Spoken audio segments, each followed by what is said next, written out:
যোৱাকালি আমাৰ ভল্লাবৰী গাঁৱত একদম নিলজ্জ ঘটনা এটা হৈছিল। দেৱজিৎ নামৰ ব্যক্তিজনে এজনী বেঙাৰী ছোৱালীক ঘৰত যাই ধৰ্ষণৰ চেষ্টা চলাইছিল। যি নেকি সেই ঘৰখনত তিনিটা ল'ৰা ছোৱালী, তিনিওটাৰাই তাৰমানে বেঙা। সেই ঘৰখনত যাই মাক বাপেক নাথাৰ স্থান লৈ এই দেৱজিৎ নামৰ ব্যক্তিজনে এই বেঙাৰী ছোৱালীজনীক ধৰ্ষণৰ চেষ্টা চলাইছিল। এই আমাৰ অসমখনত কি হৈ আছে? এইগিলাখনক কিয় জীয়াই ৰাখি আছে? এইগিলাখনক ফাঁচি দিব লাগে।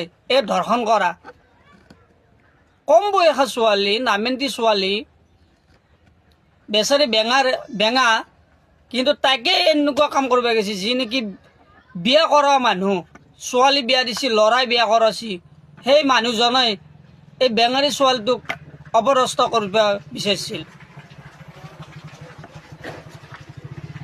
মই হেমন্ত ছাৰক আটাই অনুৰোধ কৰিছোঁ, এই ব্যক্তিগিলাখনক অতি সোনকালে ফাঁচি দিব লাগে, নহ'লে গৰুত কাটি দিব লাগে। সিহঁতৰ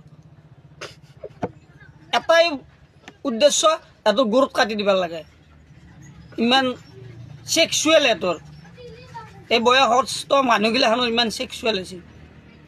মোৰ এটাই অনুৰোধ হেমন্ত ছাৰক আৰু আমাৰ বন্ধুবৰ্গসকলক মই এটাই অনুৰোধ কৰিছোঁ, ভিডিঅ'টো ইমানেই শ্বেয়াৰ কৰক যে এই দেৱজিৎ মহন্ত নামৰ এই ব্যক্তিজনক অতি সোনকালে পুলিচে